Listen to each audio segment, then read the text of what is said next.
Living aboard a boat means different things for different folks. The advent of YouTube channels like this one has encouraged folks to move off land and into boats by their thousands. And why not? Ever since Charles Dickens wrote 160 years ago about Ham Peggotty living in an upside-down boat with his family, people have been selling up and moving aboard into right-way-up boats. I've owned 8 cabin cruisers in my life, from a 22-footer, which could have done the Jester Challenge, to a Westerly Ocean 43, which was more comfortable to live aboard than many apartments, as well as a steel boat and a catamaran. Now, there are some liveaboards who have purchased a boat as an inexpensive way of buying accommodation and then renting a low-cost marina space to keep it in. They go ashore to jobs in marinas like Brighton, which has bicycle sheds, individual post boxes, and an excellent Wi-Fi, which is all part of the deal. Others either cruise their boats to friendly sunny places or buy their boats already moored there. They take a berth in a marina and seldom if ever move on in Portugal, Spain, Turkey, and the Caribbean, which are all very popular places. There are others who have become sailing liveaboards in order to enjoy the cruising lifestyle, either for a few years or sometimes forever. With no fixed abode, they voyage from place to place, normally living on anchor and wandering free. There are all sorts of variations of these two basic liveaboard concepts. For people just looking for a place to live in that floats, there are a wonderful range of boats available, from luxury barges on the River Thames at Chelsea or Hammersmith that cost the price of a very expensive home in brick, to canal boats, narrow boats, sitting in free or at any rate inexpensive moorings, onto sailboats and motorboats parked more or less permanently in a marina. In general, marinas don't officially allow liveaboards. Frequently, this is because of legislation by the local council rather than the marina owners. Also, sometimes the problem is that permanent, non-moving liveaboard boats are frequently not well maintained and become a bit of an eyesore. The solution for the new or prospective liveaboard boat owner is never to ask the marina if they accept liveaboards. A little research wandering around the marina you fancy will soon tell you if there are already liveaboards there. Then just negotiate an annual contract and go from there. Okay, that's easy if it's a UK marina, but a bit harder if it's in Portugal or Greece. Although Facebook groups will inform you of all the many and varied liveaboard marinas there are in the Mediterranean, particularly in Portugal on the Algarve. There is a Brexit problem, that if you want to stay more than 90 days in 180 in an EU country, you're going to need a residence permit. Portugal is probably the easiest country to get one in, and Turkey, whilst not in the EU, does have an easily accessible 3-year residence system. If you stay in any country in the world for more than 180 days, you automatically become a tax resident and are liable for tax on your worldwide income. There are double taxation allowances, but they need applying for, so you should be careful. One of the problems I get the most questions about is health insurance while sailing in foreign waters. A friend of mine's son fell from halfway up the mast and broke legs and other stuff. His son was in hospital for over 6 weeks, and with x-ray and surgery bills for it, it ended up with him having to sell the boat to pay for it all. I was really pleased to have found out about Safety Wing and their Nomad Health, which is just perfect for sailing folks in foreign waters. It's virtually worldwide, including visits to the Caribbean islands as well as Spain, Greece, Turkey, France, and more than 175 other worldwide countries. If you do have to make a claim, there's a 24/7 multilingual customer support via email or chat. And as I found out when I sailed into Phuket in Thailand with an inflamed gallbladder that had to come out, the international hospital didn't want to operate until they knew they were going to be paid. This insurance also works for doctors coming to the Marina to visit you on your boat. Out in the Caribbean, I've just been risking it, as traditional health insurance plans were just far too expensive. But Nomad Health offers very competitive pricing from only a few dollars a day. Okay, it's an American company, so they price everything in US dollars, but you pay in your own currency. Safety Wing has sent me this special for viewers of my Sailing Gently YouTube channel, which is at the bottom of the screen, down there. www.safetywing.com, Nomad Health, and so on. The important bit is 260-28514. And it's also on my video information page about this video, with the link. If you're looking for a boat simply to live in, a floating apartment, then I strongly suggest you look first at motorboats. They offer far better accommodation than sailboats of a similar size. Classically, they're box-shaped rather than having pointed fronts and backs, and the older ones are very good value for money as they're difficult to sell. Motorboats, for the most part, were rich people's toys. They cost a fortune to run, so after a couple of wealthy owners, their value and asking price can drop dramatically, especially older models. So if you're using it as a floating home, you don't care a jot what the running costs are, as long as you know the longest trip's going to be the occasional visit to a boatyard to get hauled or anti-fouled. At the other end of the liveaboard scales are nomads of the high seas, sailing liveaboards. Folks who can and do know how to navigate and have decided to sell up and sail. The vast majority head south or west for the sun and spend their time on anchorage or are possibly marina based just for any part of the year, the winter in the Med and the hurricane season in the Caribbean.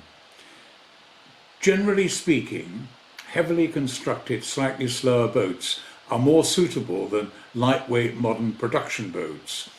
If, or rather when, you get caught out in a bit of a blow, it's more comfortable in a heavier boat and you get tossed about less.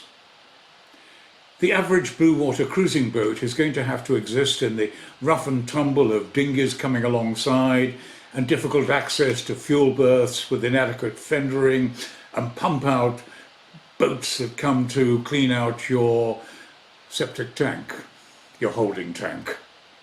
So you really need to have davits to easily launch and recover the tender, and perhaps you're going to want a self-steering wind vane, all of which add weight to the stern, so a heavier boat is better suited for this. They need solar panels to help support the batteries, as well as multiple anchors for different situations, or for losing one, as you can see in my previous video, expensive marine failures, and that cost me a bob or two. But most of all, when you start living 24/7 in a boat, the wear and tear on the interior fittings is considerable. It's for that reason that if you want to charter a boat from a company like Moorings, it's almost certainly going to be less than 5 years old, because after 5 years of constant use, they start to look scruffy. I would suggest that larger, older boats from top-of-the-range manufacturers like ML, Island Packet, Vakiers, Rustler, Westerly, Moody, Halberg Rassi, Oyster and so on are more suited to blue water cruising than, say, Bavaria or Beneteau, although some of their larger models are well constructed and heavier, the older, larger models. In the Caribbean, catamarans are very popular, although I'm not sure how suitable they are for very long distance blue water cruising. They tend to be of pretty lightweight construction, and they depend on this light weight for their fast sailing performance. The problem comes when you start adding all the extras like spare anchors, ribs, solar panels and food for several weeks. Plus the fact that marinas and boat yards are going to charge 50% more than they charge for a similar sized monohull. And I'm not quite sure why, but wind vane self-steering gear is not as efficient on them. Now, having said that, there are always a few sailing liveaboard catamarans out there in the blue water destinations, but they are in the minority. For the average long-distance cruising couple, something in the 40 to 50 foot length boat range is probably about right.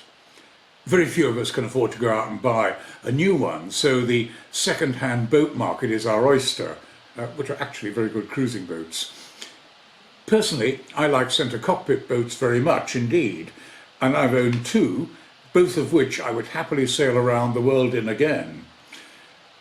The first was an Angus Primrose 1979 Moody 36, and the second was a 1998 Ron Holland design Westerly Ocean 43. Now you should be able to buy a good quality Moody 36 that's around 40 years old for the £30,000 sort of price bracket, and a 25-year-old Westerly 43 for around 80,000. In both cases they will have had several previous owners and therefore will come with lots of upgrades.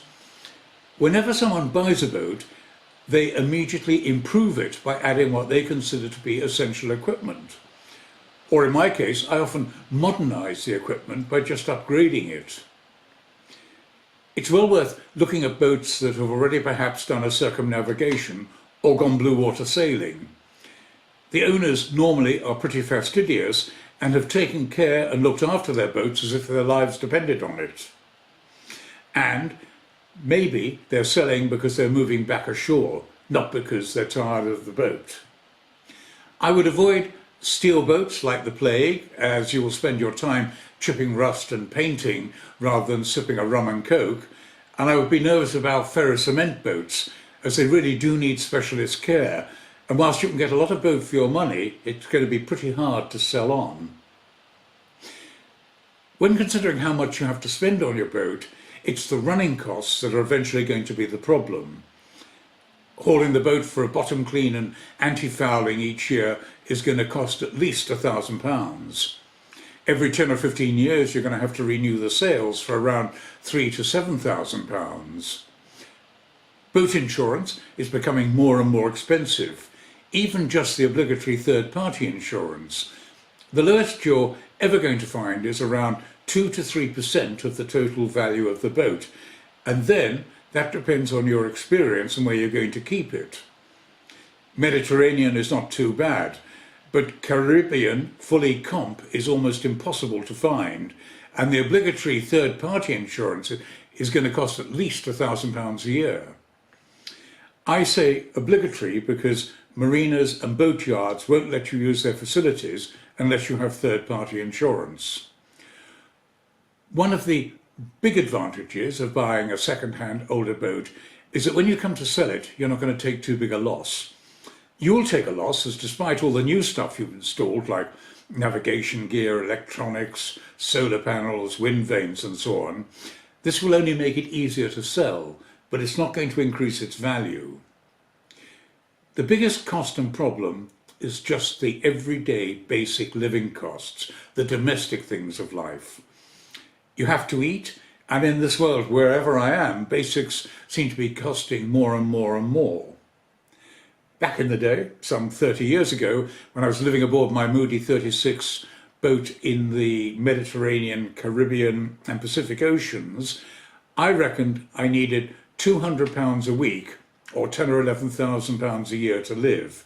That included food, running costs, repairs to the boat, as well as the occasional flight back to the UK. I did this for around 4 or 5 years, and I think, talking to other blue water sailors at the time, I was probably in the middle of the necessary money range for cruising. I don't think it's going to cost double these days, which would be around £20,000 a year, but it is close. That's why there are so many pensioners and retired folks out there. They have their pensions, which they've worked for all their lives, plus they're probably renting out the family home to finance their boat life. The relatively few young people are frequently running YouTube channels with several 100,000 subscribers and Patreons, or have retired early from successful businesses, or were born to very rich parents. There's a lot of mystique around the sort of equipment you need to cruise with successfully. Water makers, for example, are absolutely not essential. There is nowhere in the world where you cannot get or buy water. Having a water maker means you can have freshwater showers instead of seawater showers, and you don't need to carry plastic jerry jugs of water on deck when you cross the Pacific Ocean. Whilst solar panels and wind generators are useful, there's a small range nowadays of lightweight modern generators that will put far more amps into your battery much more efficiently. Wind vanes are really only needed for ocean crossings.